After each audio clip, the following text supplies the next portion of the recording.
Elle a passé tout son temps sur le trottoir. Cela faisait des semaines maintenant qu'elle s'était installée là, sur ce coin de rue animé, où le flot incessant de passants créait une ambiance vibrante, presque irréelle. Chaque jour, elle était là, dans la même position, souvent sur le même banc en bois où, lorsqu'il pleuvait, sous un vieux porche abrité, le regard perdu dans la foule.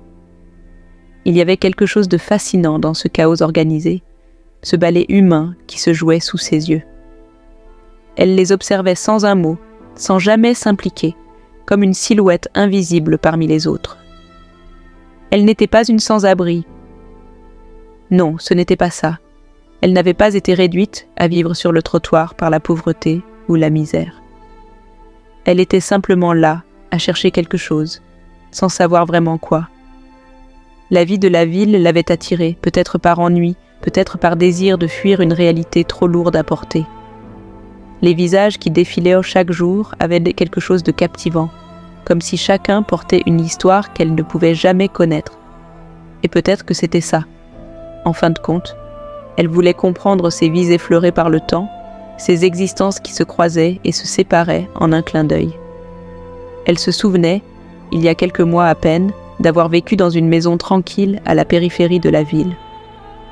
Une vie calme, ordonnée, un travail de bureau que l'on qualifierait de satisfaisant, des amis qu'elle voyait de temps en temps. Mais quelque chose manquait. Le vide, insidieux, s'était installé progressivement. Et un jour, sans vraiment y penser, elle avait quitté sa maison et s'était rendue dans cette ville vibrante, pleine de bruit, de lumière et d'agitation. Les premières semaines avaient été excitantes. La diversité des gens, des lieux, des sons, lui avait donné l'impression de découvrir un autre monde. Mais avec le temps, l'euphorie s'était dissipée. Elle n'avait pas de but précis ici, si ce n'est de s'imprégner de ce qui se passait autour d'elle, de trouver une sorte de réponse qu'elle ne savait pas formuler.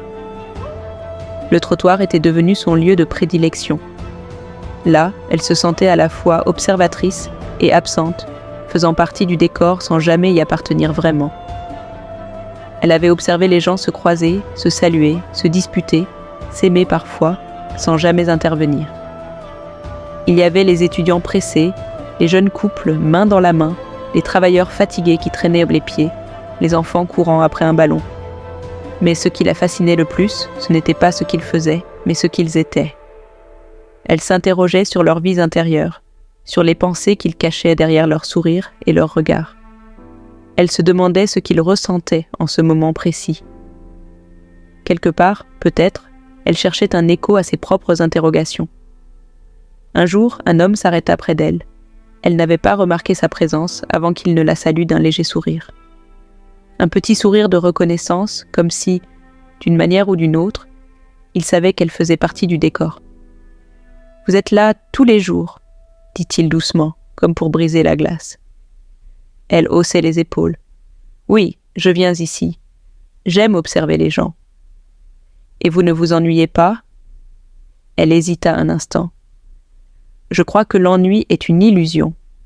Quand on est entouré de tant de vie, on peut toujours trouver quelque chose à découvrir. » L'homme la regarda un instant, puis haussant les sourcils, il ajouta « Vous attendez quoi ici ?»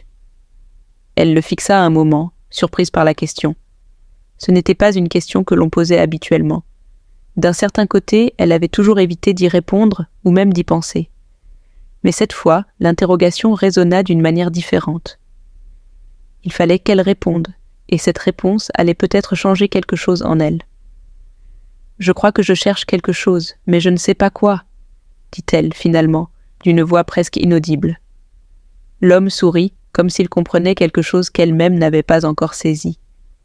Puis, il s'éloigna en murmurant « Parfois, les réponses arrivent quand on cesse de les chercher. » Elle resta là, pensive, observant sa silhouette se fondre dans la foule.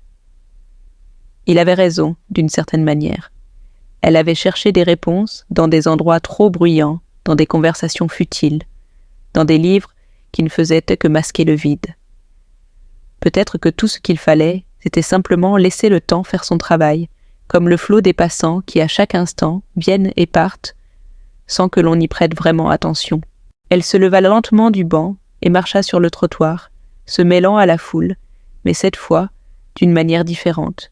Elle n'était plus une spectatrice à distance, elle était un maillon dans cette chaîne invisible de vie qui se croise et se sépare. Peut-être qu'en étant là, à observer et à vivre dans ce moment précis, elle avait déjà trouvé ce qu'elle cherchait. Les semaines suivantes, elle continua à passer ses journées dehors, mais maintenant, elle interagissait davantage. Pas forcément avec les autres, mais avec elle-même.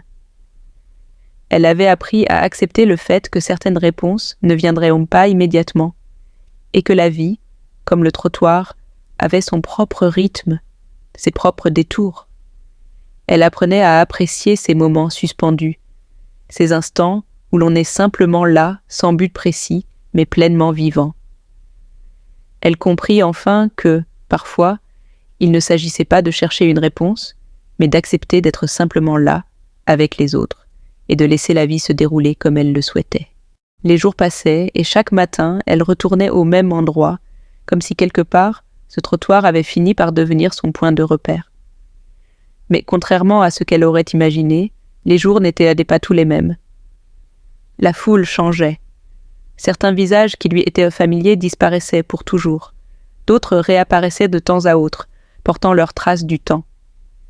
C'était un va-et-vient constant, une danse invisible dont elle était à la fois spectatrice et partie prenante. Un après-midi, alors que le soleil commençait à se coucher et que la lumière dorée enveloppait la ville, elle aperçut un visage qui lui semblait familier, mais d'une manière étrange. Un jeune homme d'une vingtaine d'années, avec des cheveux bruns éparpillés en désordre, marchait lentement, l'air perdu. Il s'arrêta un instant, scrutant la foule autour de lui, puis ses yeux se posèrent sur elle. Ils se croisèrent, et pour la première fois depuis qu'elle était là, elle sentit une étrange connexion, comme si quelque chose les avait reliés dans ce bref instant. Il s'approcha d'elle sans dire un mot, et s'assit sur le banc, à côté d'elle. Elle ne s'étonna pas de sa présence. Après tout, elle avait appris à accepter ces rencontres furtives, ces moments d'échange silencieux qui, au fond, disaient souvent plus que de longs discours. Le jeune homme avait l'air fatigué, comme s'il avait marché pendant des heures sans but. Elle attendit qu'il parle, mais il restait là, regardant la rue d'un air absent. Finalement, c'est lui qui brisa le silence, mais ses mots furent tout autres que ce qu'elle avait imaginé. « Vous attendez toujours ici ?» demanda-t-il, sa voix légèrement tremblante, comme s'il n'était pas certain de la question qu'il venait de poser. Elle tourna la tête vers lui. « Oui, je suis ici souvent, mais je ne sais pas vraiment si j'attends quelque chose en particulier. » Il la fixa, les yeux pleins de cette même incertitude qui l'habitait. « Je comprends. Moi aussi, je suis un peu perdue en ce moment.